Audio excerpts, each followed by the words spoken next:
Here's another mnemonic that I just wanted to share because this is something that I share with my students is for angina.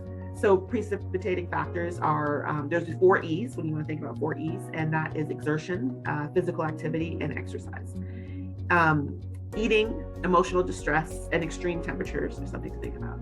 So for arterial occlusion, your patients are going to present with signs of pain, pulseless or absent pulse. That's huge. That's a big thing. Pallor, they just might not look really well, or they may have paresthesia. So those are some things that when you're thinking about that they may have arterial occlusion. So think of your 4 P's and keep that in mind.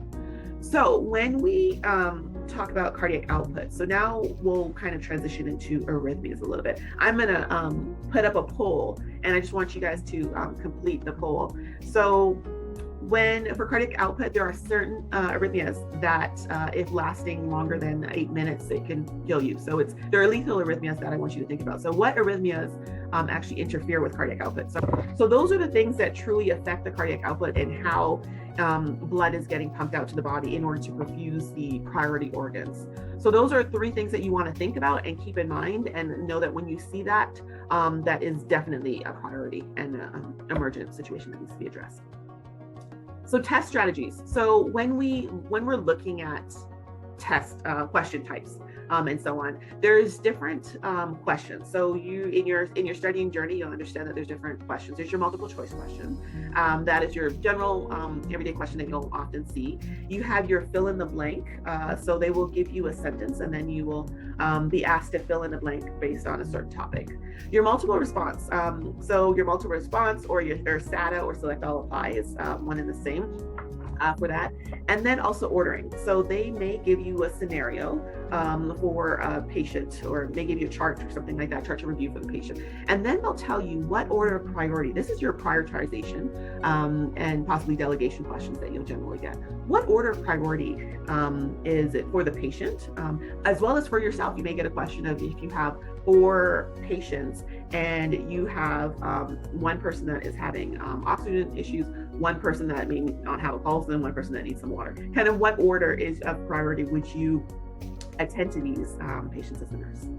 The other thing is a graphic or chart question. So they may give you an image, and then you may have to select a part on that chart or on that image, and then select from that point. And then they may give you audio or video. So any type of video that you kind of like what we actually seen with the heart tones, they'll give you a video and then ask you a question related to that video and ask you to answer that question based on, again, what your knowledge and content is. So couple things to think about when you're answering NCLEX questions. Rule of absolutes. So if 2 answers are the same thing, then neither are right. So know that if, vowel sounds, there's different terms for vowel sounds, and, you may have the actual bor gimme tones. Know that it's the same thing. So they're not, 2 of them can't be right, especially if it's a multiple choice question. That's not going to be, they're not going to ask that. 2 answers are opposite. So if there's 2 answers that are opposite, one of them is probably right. So that's just a strategy just to kind of go through your questions.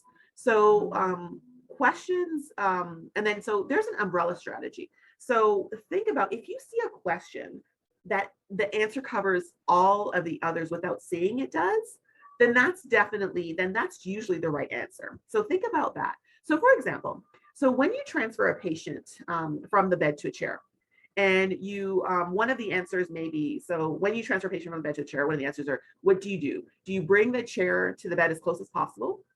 Do you remove the foot pedal? Or do you use safety and good mechanics when transferring, or lead into bed with strong foot? So now, when you take a look at those 4 answers, if we're using the umbrella strategy, understand that the first question, the first answer, it basically covered everything. It covered the question. Bring the chair to the bed as close as possible. So when you see questions like that, and you can use that strategy to answer questions, and that's all.